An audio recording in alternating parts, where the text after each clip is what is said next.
Hello everyone, আসসালামু আলাইকুম। কেমন আছেন সবাই? আশা করি সবাই ভালো আছেন। যে যেখানে আছেন সুস্থ আছেন। কাইন্ডলি কমেন্ট বক্সে জানিয়ে যাবেন কে কোথা থেকে ভিডিও দেখছেন আর কার কাছে কেমন লাগছে।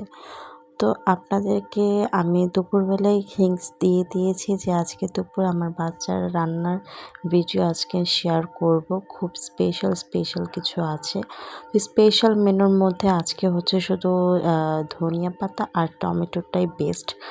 আজকে আমার বাচ্চার জন্য সকালে ঘুম থেকে উঠেই রান্না বসায় দিয়েছি। আজকে কোনো নাস্তা কিচ্ছু আমি বানাইনি, কারণ শরীরটা খুবই খারাপ লাগছিল। তো ফ্রিজ থেকে বের করেছি মুরগির মাংস সচরাচর যেভাবে রান্না করি সেভাবে করছিলাম, শুধু সবজিটা দিয়েছি ফুলকপি আলু আর তেমন কিছু না। তো মাংসটা আগে কষিয়ে ভালো করে তারপর তার মাঝে ফুলকপি আর আলুটা দিয়ে ভালোভাবে মিক্সড করে নিচ্ছিলাম। তারপর অল্প একটু পানির পরিমাণ দিয়ে হলুদ আগেই সব কিছু দিয়ে দিয়েছিলাম। ওই যে মাংস কষিয়েছি তার মাঝে দিয়ে দিয়েছিলাম। তেমন একটা ঝাল-টাল আমি ওকে এখনও দেইনি, কারণ ও এখনও ঝাল জিনিসটা নিতে পারে না। তারপর আমি অল্প একটু ঝাল খাওয়ানোর চেষ্টা করি। তো আমি এখন সম্পূর্ণ পরিমাণ মতো ঝোল দিয়ে দিয়েছি, লবণ-টবণ সব মিক্সড। তো আমার প্রচুর মাথা পেন হচ্ছিল, তো এর জন্য একটু হালকা নাস্তা বানাচ্ছিলাম, চা। আর বাবার বাড়ি থেকে গতকাল পিঠা পাঠিয়েছিল, তো ওই পিঠাটা একটু খাচ্ছিলাম আর বাবুকে খাওয়াচ্ছিলাম। ওকে একটু ল্যাপটপ ছেড়ে দিয়ে তো ওর সাথে আমি একটু মজা করতেছিলাম।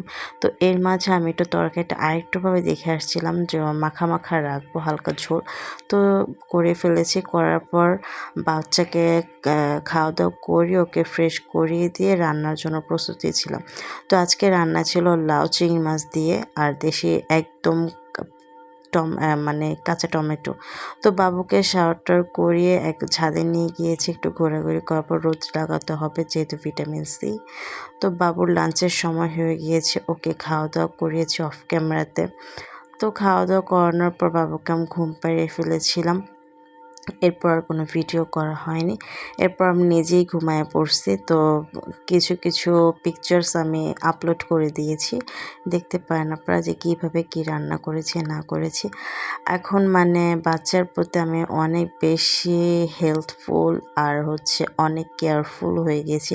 হেল্পফুল বলতে গেলে আমি আমার বাচ্চার হেলথের দিকে অনেক বেশি কেয়ারফুল, কারণ ও একটু দিন শুকাচ্ছে। তারপর আমার একটাই মানে জেদ যে আমার বাচ্চাকে আমি ঠিক রাখবো। আমার মোটা লাগবে না, আমার বাচ্চাটা সুস্থ হোক, ভালো থাকুক, এটাই আমি চাই। তো রান্নার কালারটা এতটাই জোস হয়েছে যে আমার নিজের কাছে খুব ভালো লাগছে।